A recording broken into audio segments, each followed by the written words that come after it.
ನಾನಿವತ್ತು ಹೆಸರು ಕಾಳಿನ ದೋಸೆ ಮಾಡ್ತಾಯಿದ್ದೀನಿ. ಇದು ಆರೋಗ್ಯಕ್ಕೆ ತುಂಬಾ ಒಳ್ಳೆಯದು ಮತ್ತು ನ್ಯೂಟ್ರಿಷನ್ ಕೂಡ ಇರುತ್ತೆ. ನೋಡೋಣ ಅದನ್ನು ಹೇಗೆ ಮಾಡೋದು ಅಂತ.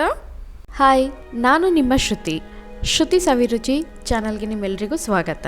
ನೀವು ಮೊದಲನೇ ಸರಿ ನಮ್ಮ ಚಾನಲ್ಗೆ ವಿಸಿಟ್ ಮಾಡ್ತಾ ಇದ್ದೀರಾ, ನಮ್ಮ ಚಾನಲ್ಗೆ ಸಬ್ಸ್ಕ್ರೈಬ್ ಮಾಡಿ, ಜೊತೆಗೆ ಪಕ್ಕದಲ್ಲಿರೋ ಬೆಲ್ ಬಟನ್ ಕ್ಲಿಕ್ ಮಾಡಿ ಆಲ್ ಅನ್ನೋ ನೋಟಿಫಿಕೇಷನ್ನ ಸೆಲೆಕ್ಟ್ ಮಾಡ್ಕೊಳ್ಳಿ. ಮೊದಲನೇದಾಗಿ ನಾನು ತೊಗೊಂಡಿದ್ದೀನಿ 1 ಕಪ್ಪಷ್ಟು ಹೆಸರು ಕಾಳು ಮತ್ತು 1/4 ಕಪ್ಪಷ್ಟು ಅಕ್ಕಿ. ಇಷ್ಟನ್ನು ನೀಟಾಗಿ ಈಗ ನೀರಲ್ಲಿ ವಾಶ್ ಮಾಡ್ಕೊಳ್ಬೇಕಾಗತ್ತೆ.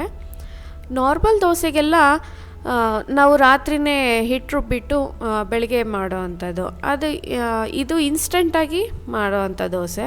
1 ಅವರ್ ನೆನೆಸ್ಕೊಂಡ್ರೇ ಸಾಕಾಗುತ್ತೆ. ಇದಕ್ಕೆ ನಾನು ಈಗ ನೀರು ಹಾಕ್ಕೊಂಡು 1 ಗಂಟೆಗಳ ಕಾಲ ನೆನೆಸಿಟ್ಕೊಳ್ತಾ ಇದ್ದೀನಿ. 1 ಅವರ್ ಆಗಿದೆ. ಇದನ್ನು ಈಗ ಜಾರಿಗೆ ಹಾಕ್ಕೊಳ್ತಾ ಇದ್ದೀನಿ.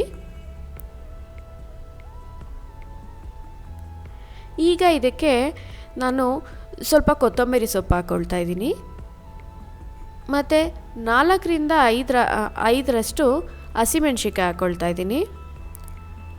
ಸ್ವಲ್ಪ ಹಸಿ ಶುಂಠಿ ಹಾಕ್ಕೊಳ್ತಾ ಇದ್ದೀನಿ, ಕಟ್ ಮಾಡಿರೋ ಅಂಥದ್ದು. ಇಲ್ಲಿ 2 ಸ್ಪೂನಷ್ಟು ಜೀರಿಗೆ ಹಾಕ್ಕೊಳ್ತಾ ಇದ್ದೀನಿ. ಸ್ವಲ್ಪ ಸಾಲ್ಟ್ ಹಾಕ್ಕೊಳ್ತಾ ಇದ್ದೀನಿ ಮತ್ತು ರುಬ್ಬೋ ಅಷ್ಟು ನೀರು ಹಾಕ್ಕೊಳ್ತಾ ಇದ್ದೀನಿ. ಇದಿಷ್ಟನ್ನು ನೀಟಾಗಿ ಗ್ರೈಂಡ್ ಮಾಡ್ಕೊಳ್ಬೇಕು. ಇವಾಗ ಇದು ಗ್ರೈಂಡ್ ಆಗಿದೆ. ಇದನ್ನು ಒಂದು ಬೌಲಿಗೆ ಶಿಫ್ಟ್ ಮಾಡ್ಕೊಳ್ತಾ ಇದ್ದೀನಿ. ಈ ಜಾರಿಗೆ ಸ್ವಲ್ಪ ನೀರು ಹಾಕ್ಕೊಂಡು ಇದನ್ನು ನಾನು ಹಿಟ್ಟಿಗೆ ಮಿಕ್ಸ್ ಮಾಡ್ಕೊಳ್ತಾ ಇದ್ದೀನಿ. ಇದು ದೋಸೆ ಹಿಟ್ಟಿನ ಅದಕ್ಕೆ ಮಿಕ್ಸ್ ಮಾಡ್ಕೊಳ್ಬೇಕಾಗುತ್ತೆ. ತುಂಬಾ ನೀರು ಹಾಕ್ಕೊಳ್ಬೇಡಿ, ಆಮೇಲೆ ದೋಸೆ ತೆಗೆಯೋದಕ್ಕೆ ಕಷ್ಟ ಆಗುತ್ತೆ. ಅದಕ್ಕೋಸ್ಕರ ನೋಡಿ, ಈ ಕನ್ಸಿಸ್ಟೆನ್ಸಿಗಾದರೆ ಸಾಕು. ಬನ್ನಿ ಈಗ ದೋಸೆ ಹಾಕ್ಕೊಳ್ಳೋಣ. ಈ ದೋಸೆ ಗರಿ ಗರಿಯಾಗಿ ತುಂಬಾ ಕ್ರಿಸ್ಪಿಯಾಗಿ ತುಂಬಾ ಚೆನ್ನಾಗಿರುತ್ತೆ. ಆ್ಯಂಡ್ ಹೆಸರು ಕಾಳು ಆರೋಗ್ಯಕ್ಕೆ ತುಂಬಾ ಒಳ್ಳೆಯದು.